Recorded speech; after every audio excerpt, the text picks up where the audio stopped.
Everyone, Dr. Jeff here with you again this week with our new co-op student. This is co-op student Madeline.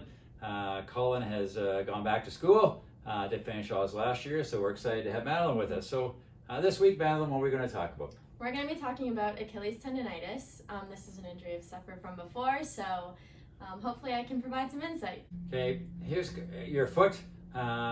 With an Achilles tendon, it's a big tendon that comes off your calf. Your calf would be here. It's a big fascia that runs down and attached to your heel bone here.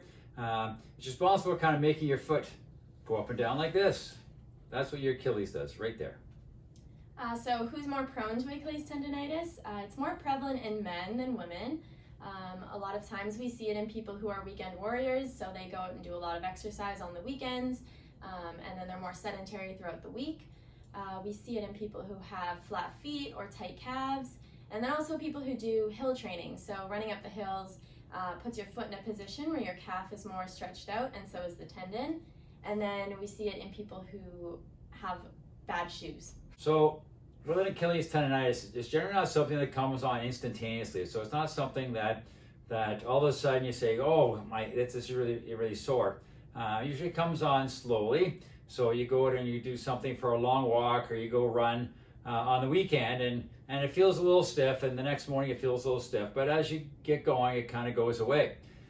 Next time you do it, it lasts a little longer, doesn't really go away. It gets a little worse, just to the point where I've had it, and Madeline's had it, to the point where when you start running, it's almost like a burning pain. It really hurts. It's almost like your Achilles is on fire.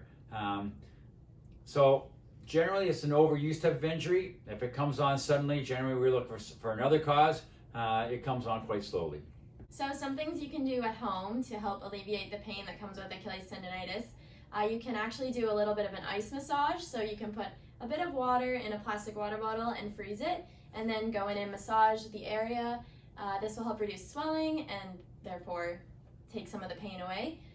You can also add a little insert into your shoe, and this will help to lift the heel a little bit and put the Achilles in a less pulled, painful position.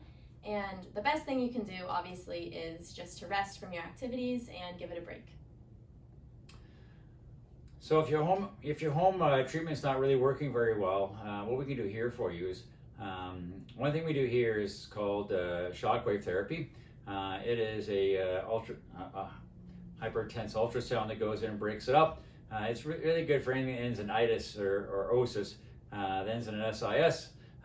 It really goes in there and breaks up that scar tissue, breaks up the fibers, and creates new tissue. Usually takes about 5 or 6 sessions of that to get the pain out of the way.